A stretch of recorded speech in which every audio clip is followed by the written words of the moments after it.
Lu nulis nih, lu ngebayangin aktor yang lu tempelin ke karakter itu atau enggak? Enggak sih. Biasanya itu terjadi setelah proses udah menuju ke lock script. Tapi lu gimana memvisualisasikan mukanya, posturnya gitu, gimana? Blur aja gitu? Enggak blur sih, tapi dengan referensi orang-orang yang gua kenal. People in real life. Iya, Lu people in bayangkan real life. people in real life. Gua harus membuat diri gua nulis dimanapun. Nunggu meeting, setengah jam lagi Mas Salim. Nulis Waktu lu? untuk nulis.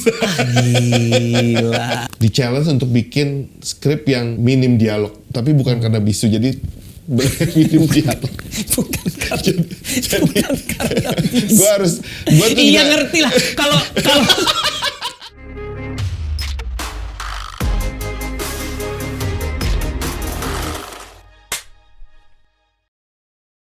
lu udah lama nonton film itu atau ketika ditawarin adaptasi baru lu nonton filmnya? Udah lama nonton. Udah lama nonton film itu. Itu memang film favorit gue. Pertama kali jatuh cinta sama film Korea karena nonton film Miracle in Cell Number 7. Terus pas disuruh ngadaptasi, apa kalau dikasih, oke Lim, menurut lu nih kalau diadaptasi ke Indonesia Miracle in Cell Number 7 mau seperti apa? Atau dari Mas Hanung atau dari Falcon Pictures sudah, oke, gue pengen part-part ini yang lu ubah jadi lebih Indonesia gitu? Enggak sih. Enggak ya? Enggak ada brief sama sekali. Jadi lebih kayak, ya pokoknya coba dibikin versi Indonesia Lim. Cuma gue sadar banget ketika ditawarin film itu ada beberapa yang memang nggak mungkin gitu. Oke, apa tuh misalnya yang nggak mungkin? Salah satunya adalah peristiwa insidennya ya, bahwa itu terjadi di musim salju setelah salju selesai. Jadi kayak memang situasi jalan tuh jadi basah semua. Iya, jadi iya, kayak iya, insiden itu kan terjadi karena benar-benar insiden gitu. Nah, Iya. karena peristiwa alam. Nah di kita tuh agak nggak mungkin itu. I see, Kita gue ngeliat itu. Terus kedua yang paling besar adalah soal masalah pengadilan sih. Ah iya, pengadilannya beda Iya, ya. pengadilan kita kan, seingat gue dulu kecil nonton film pengadilan Indonesia yang menarik ya, kalau nggak salah judulnya Perawan Desa atau apa gitu. Nah itu menurut gue, tapi karena kasusnya besar, tapi bukan jalan pengadilannya Iya, gitu loh. iya. Nah kita film jalannya pengadilan, aku agak ragu gitu, bisa nggak ini ya dipakai. Itu diskusi gue pertama sih. Tapi akhirnya coba dibikin dulu ya, aku bikin dulu bisa lari sampai mana, sampai sejauh mana. Akhirnya menemukan hal yang bisa menjadi bentuk adaptasinya ya gitu. Misalnya dari kendala itu sehingga menjadi peristiwa yang berbeda di Indonesia sampai anaknya terbunuh dan lain-lain. Nah pengadilan itu memang PR-nya. Sampai akhirnya kita mutusin bahwa ya udah kita nggak usah ngomong pengadilan Indonesia. Kita ngomong ini pengadilan somewhere lah. Antah berantah aja. Karena kita akhirnya sama Mas Anung nggak usah pakai simbol negara deh Iya, gitu. Jadi karena supaya keterikatan kreatifnya terlalu menyempitkan ruang gerak ya kalau Betul. misalnya mau ngikut tata cara pengadilan di Indonesia ya. Betul. Secara plot yang filmnya gitu. Ya pada akhirnya kembali sih gitu, kita nonton tuh sebenarnya pada akhirnya seberapa jauh film itu menghibur, menyentuh hati kita, membuat kita awakening atau dapat insight gitu. Jadi kayak in the end hal-hal bukan terus jadi tidak penting, hal-hal logis gitu. Betul. Tapi ada faktor itu juga gitu. Karena kita juga pada akhirnya sebagai penonton menikmati gitu. Ya kita nonton horor mana ada yang logis sih gitu. Iya. Mau itu barat, semua tidak logis lah itu pasti. Tapi suspension of disbelief ya, seberapa orang mau mentolerir hal-hal yang betul. mereka udah tahu ini nggak mungkin, tapi karena enjoy ya udah biarin deh gitu ya. Iya. Berarti lu pas nonton gimana tuh, Lim? Apa? Miracle Gimana gue tuh rasanya? nonton pertama tanpa first cut pertama ya. Oh, bukan gala premier berarti ya? Lu nonton rough cut-nya dulu ya? Gue nonton rough cut, tapi memang jauh ke arah premiernya, gue agak jauh nggak nonton lagi. Jadi gue memang tetap deg-degan juga ketika gala premier. Cuma waktu rough cut aja gue ngajak anak gue sih. Oh. Ngajak anak gue Raya nonton, terus pada kok ngajak Raya sih, ini kan filmnya tentang gitu. Iya, Tapi gue nggak tahu, anak gue suka ngikut kan. Akhirnya gue nonton di Falcon. Anak gue nangis banget, pulang nangis banget, nggak bisa tidur. Terus dia malam-malam bangun, itu bener gak sih kejadiannya apa gitu. Terus gue bilang enggak lah, itu bohong kalau gitu. Terus gue langsung ngerasa bahwa damn, segitu kuat ya film ini gitu. 9 tahun? 9 tahun anak lo ketika itu? 8 tahun. 8 tahun. Yang which is film itu rating 13+ ya? Iya. PA emang bapaknya. Emang PA itu pantas aja dia nggak bisa tidur. Emang bukan untuk dia filmnya. Tapi gue tuh bener-bener kayak yang nggak mudeng gitu. Jadi di awal tuh gue juga nggak ngerasain ini karena gue pengen ngajak dia aja untuk ngelihat gitu. Kan biasanya dia, karena gue suka ngelihat reaksi dia tuh akan salah satu penentu lah gitu. Tapi dia suka tes film itu. Iya. Karena ada anak kecilnya kan, maksudnya ada anak kecilnya juga, dan anak kecilnya juga megang role lah di situ gitu. Dan di situ mungkin efek yang diberikan kepada anak lo udah mulai merasa ini kayaknya punya power, it's powerful gitu ya Lim. Iya, betul.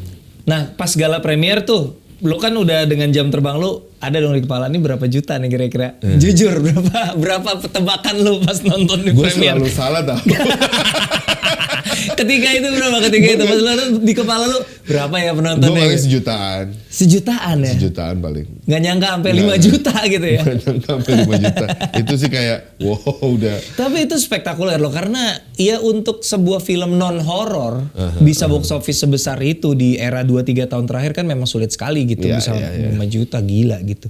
Ya tapi memang thanks to the cast juga sih kalau gue ngerasa karena ya Indro, Wah parah Mas Anung sutradara nggak dianggap. Parah. Kalau Mas Anung sih udah nggak usah diingin lagi. Nggak usah dibahas lagi lah ya. udah jemba-jemba gue. Udah pasti jaminan.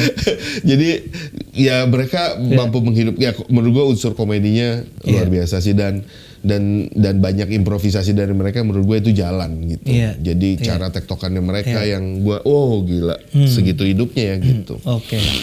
Dan masuk ke Buya Hamka, sebuah film yang gue tahu mungkin bukan cuma proses penulisannya yang tadi lu bilang hampir 4 tahun ya.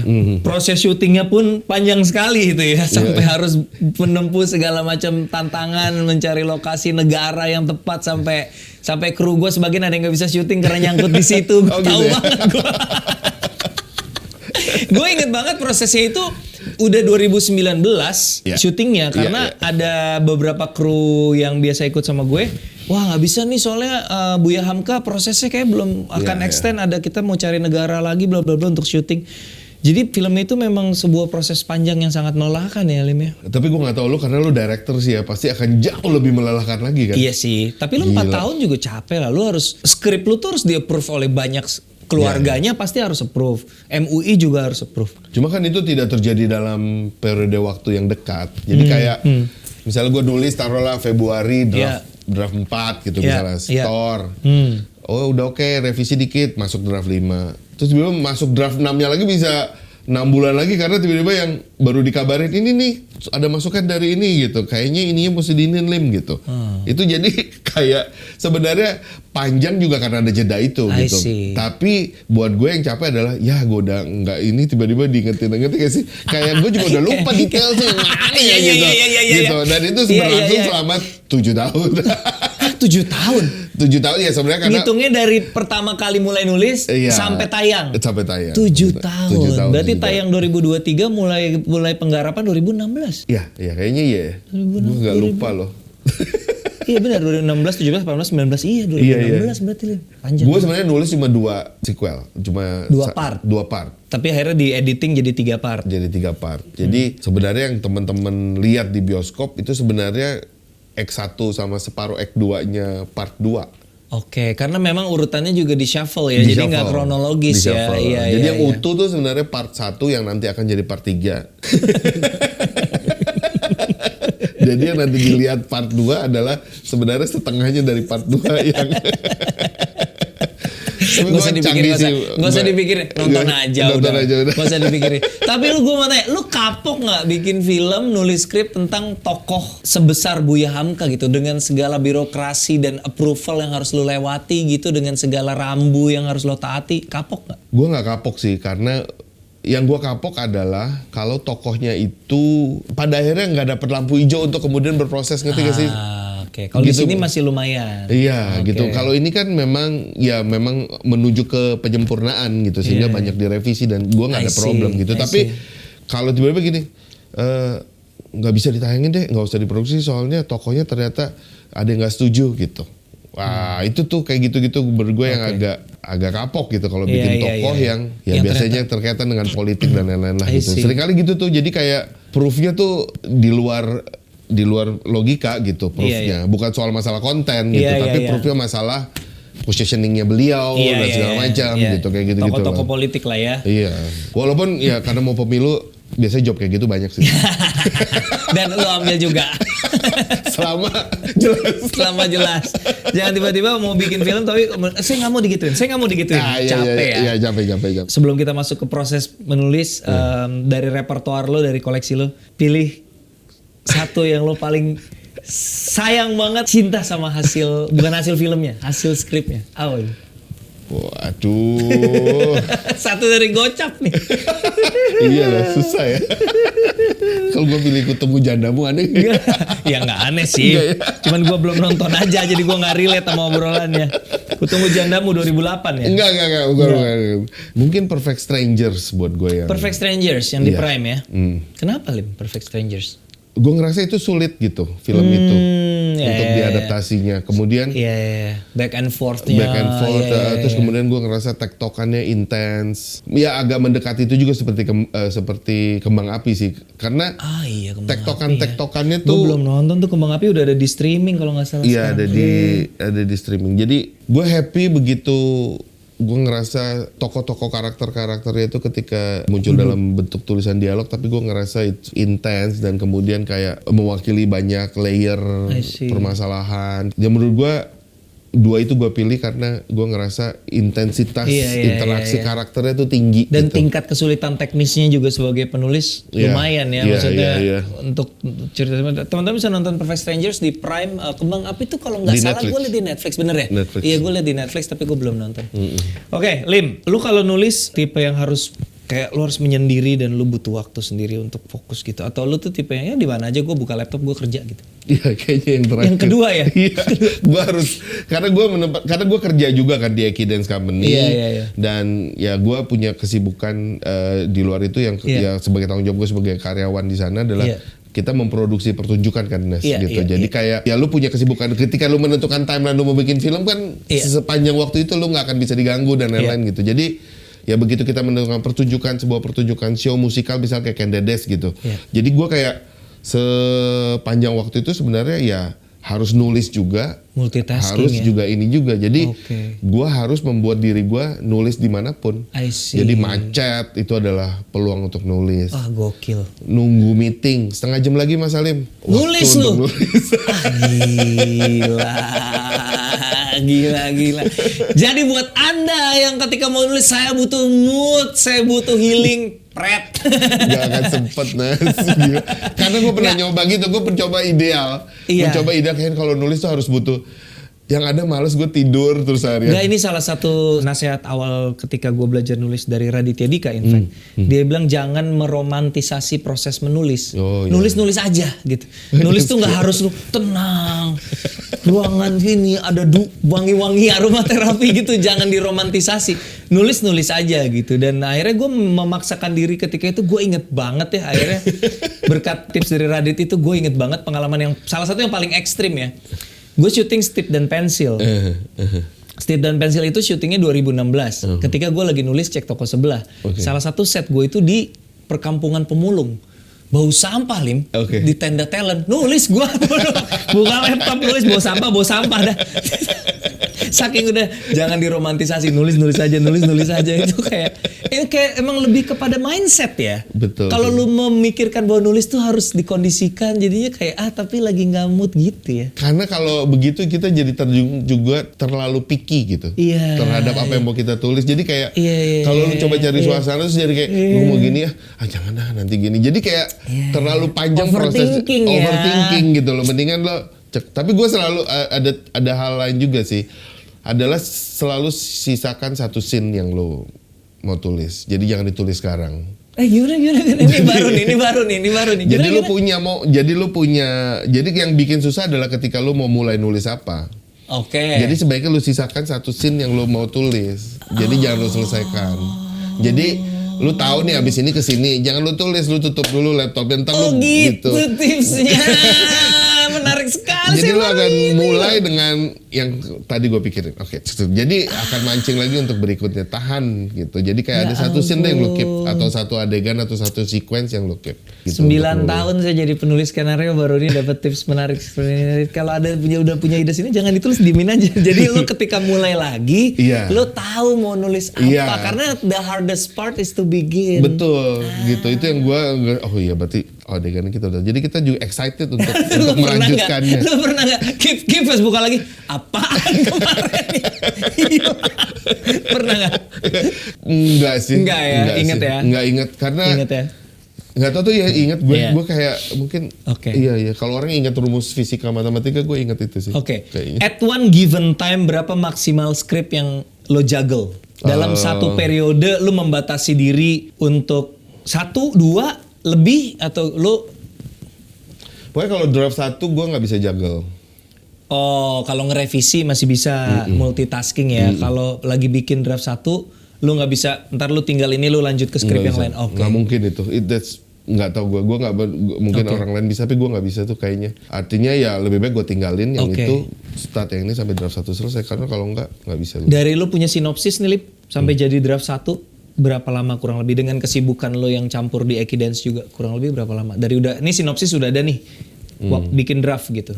Kayak sebulan ya. Sebulanan kayaknya. Mengingat lu punya pekerjaan lain, cepet juga ya sebulan, bro. Ya tapi kan kalau kita ngitung scene gitu atau ngitung halaman like 90 halaman, man, if you satu hari lu punya sesuatu yang lu ceritain 5 halaman aja. Buset, sehari 5 halaman tuh banyak banget loh ya. Kan banyaknya buka laptop bengong. Ngeliatin kursor kedip-kedip kan. Gue sih sekarang gangguannya bukan bengong sih, gangguannya gadget IG ya? story. Iya, aduh, itu bener kayak, sih. Ernest ngapain lagi sih? Iya, kenapa jadi ke Jepang gua? dulu deh gitu. Nggak lucu ya Ernest gitu. Terus ada threads pula ya sekarang ya, TikTok threads. Masih tentang proses kreatif. Lu nulis nih, karakternya udah ada. Lu ngebayangin aktor yang lu tempelin ke karakter itu atau enggak? Enggak sih, karena nulis dengan itu lebih baik gue biasanya itu terjadi setelah proses udah menuju ke lock script. Oke. Misal pas revisi ada hal-hal yang baru gue berani membayangkan aktornya, karena kalau di awal gue lebih prefer membayangkan orang itu ada gitu. Tapi lu gimana memvisualisasikan mukanya, posturnya gitu gimana? Enggak blur aja gitu? Enggak blur sih, tapi dengan referensi orang-orang yang gue kenal. People in real life. Iya, lu bayangkan people in real life. Mungkin beda juga kembali seperti writer-director kali.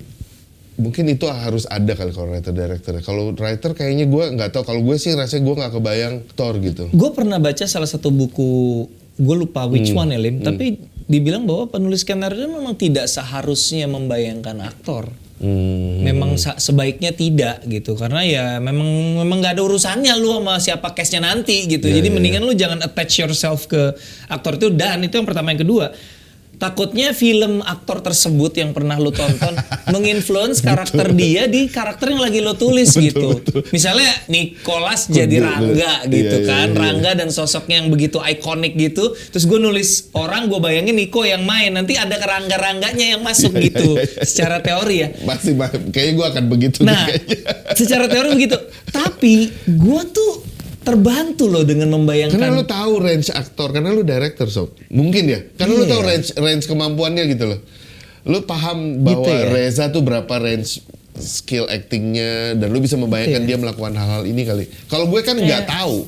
Nggak tahu, kayak visualisasi orangnya dengan pemain langsung tuh buat gue kayak membantu gue membayang. Ya mungkin juga sih karena gue akan ngedirect juga, mungkin juga sih. Mungkin karena juga gue sih nggak tahu, gue nggak bisa sih lebih membayangkan dia itu memang sosok real in real life ya gitu. Jadi kayak combining beberapa orang yang gue kenal. Oke. Ya maksudnya bayangin aktor ya bukan karena dia sebagai memerankan itu, tapi Reza as Reza misalnya gitu. Ya kalau orang Cina pinter ya, misal gue bayangin lu ya lu sebagai Ernest, bukan lu sebagai aktor yang memerankan. Kenapa itu. Kenapa gak Kui Kiangi gitu? Tung Desem gitu. Nah gue sekarang susah lagi ngebayangin itu siapa sih. Mukanya kayak gimana? Kalau muka lo kan jelas. Oke. Tadi itu teman-teman ya, itu menarik menurut gue, itu tadi tuh berguna banget kalau lo suka nulis ya. Nulis kapan aja, di mana aja, nunggu meeting gelat setengah jam buka laptop itu gue respect sih. Gue nggak pantesan dia sebulan jadi draftnya. Terus ya udah nggak perlu ngebayangin soal aktor. Dan ini Lim, lo misalnya lagi nulis, katakanlah misalnya kita ambil contoh deh romcom. Ketika dalam fase penulisan itu, apakah lo memperbanyak referensi lo dengan nonton banyak romcom, atau lo menjauhi diri lo dari romcom?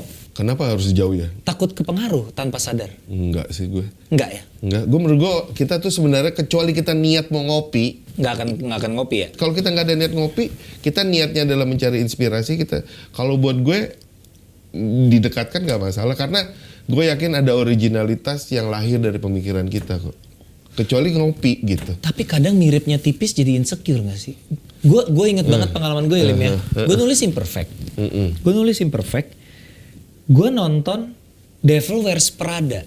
Oke. Kagak ada mirip-miripnya, jauh. Cuman bahwa dia ugly duckling ketika masuk terus dia berubah jadi cantik. Itu kan something yang very general sebenarnya. Cuman karena gue lagi nulis Imperfect dan Jessica Mila dari berubah secara fisik dan penampilan. Di Devil Wears Prada juga gue nulis gitu. Ada rasa kayak, aduh gue mirip-mirip gak sih gitu. Ada rasa-rasa. Setelah nulis atau setelah jadi film? Lagi dalam proses penulisan. Oh. Gue jadi kayaknya kalau gue lagi nulis, gue mending jangan nonton yang satu ranah gitu. Ada irisan-irisannya. Gue mending nonton yang. Tapi lu cuma insecure aja kan? Iya sih. Iya, rasanya kayak ada, tapi ada perasaan tidak nyaman kayak gue ngikutin ya gitu, ada rasa-rasa kayak gitunya gitu.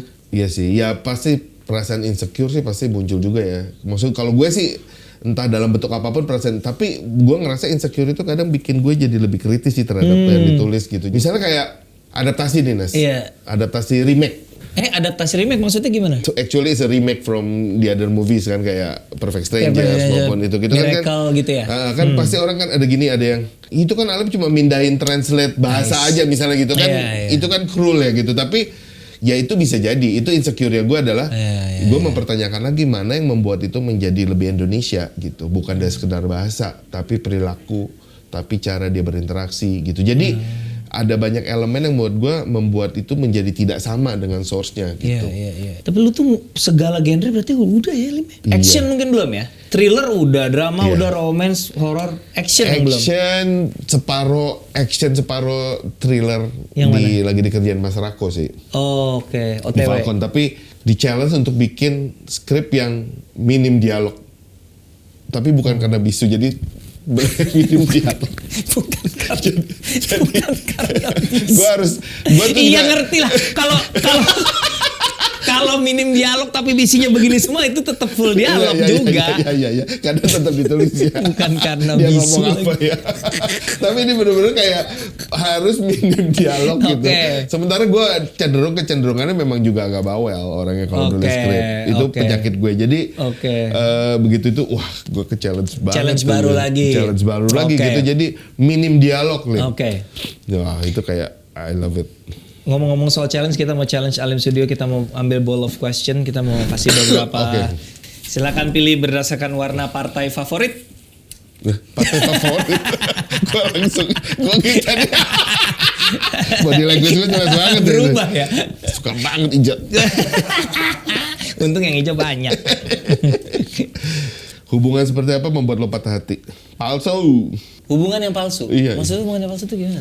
Kalau menyakitkan dengan segala macam reason dan alasan gitu, mungkin kadang ya sakit hati dan patah hati pasti terjadi, tapi kayak proses bounce back-nya lebih gampang. Tapi kalau fake itu agak lebih. Karena selama ini lo mikir dia actually beneran respect dan baik sama lo, ternyata lo tau kalau itu semua palsu. Dan yang bukan gue patah hati adalah gue ada jodoh untuk ketemu orang kayak gitu, artinya gue juga punya sebabnya gitu. Artinya gue percaya sama dia, gue membiarkan diri gue untuk terbuai oleh hal-hal itu. Jadi kayak itu akan jauh lebih patah hati sih gitu. Kalau gue yang mungkin agak mirip sama lu, perasaan yang mirip mungkin ternyata menghargai atau baik sama kita, tapi sebenarnya karena pengen ada sesuatu yang didapatkan, bukan sekedar sesuatu memanfaatkan.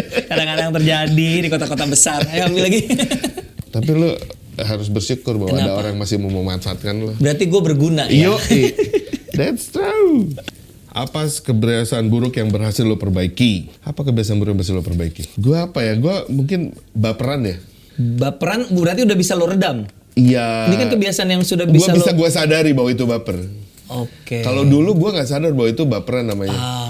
Dan gue agak bete ya sama istilah anak. Sekarang baperan itu istilah ternyata baru yang sebenarnya intinya itu sensitif nggak sih? Dan itu part of karakter kan. Oversensitif. Oversensitif itu susah juga karena itu karakter nggak sih sebenarnya? Kalau itu di-deny, artinya lu nggak menyadari bahwa lu tuh sensitif aja gitu. Kan dulu kayak kalau dibilang sensitif kan kayak judging yang negatif gitu. Iya. Nah itu kita bereaksi jadi akhirnya kita gue nggak sensitif kok gitu. Jadi kayak menurut gue yang gue pelajari dari diri gue adalah ketika gue menolak itu gue menjadi lebih sulit untuk memperbaiki diri gue gitu terhadap hal yang gue lemah atau kurang. Jadi sekarang gue bukan bilang gue nggak baperan, tapi gue lebih menyadari bahwa gue mau mengakui bahwa kayaknya gue baperan aja deh gitu. Karena Ternyata kalau bapernya berkurang sebenarnya mungkin omongan-omongan yang nyebelin itu ada yang kadang-kadang bener juga gitu ya. Iya betul. Tapi nggak enak didengar tapi Betul. bener gitu ya. Iya itu damn. Lim, thank you banget ya Lim cerita-ceritanya. Thank you Sip, banget. Makasih. Terima kasih banyak teman-teman sudah menyimak In Frame hari ini bersama dengan Alim Studio, salah satu penulis film Indonesia yang paling produktif dan kita udah dengar banyak ceritanya. Terima kasih udah nonton In Frame. Jangan lupa kalau kamu suka video ini atau video In Frame atau video HTV yang lain bisa komen, like atau share untuk membantu teman-teman kamu menikmati video kita juga. Sampai jumpa di episode lain In Frame, bincang-bincang bersama para pelaku sinema. Thank you for watching. Dadah.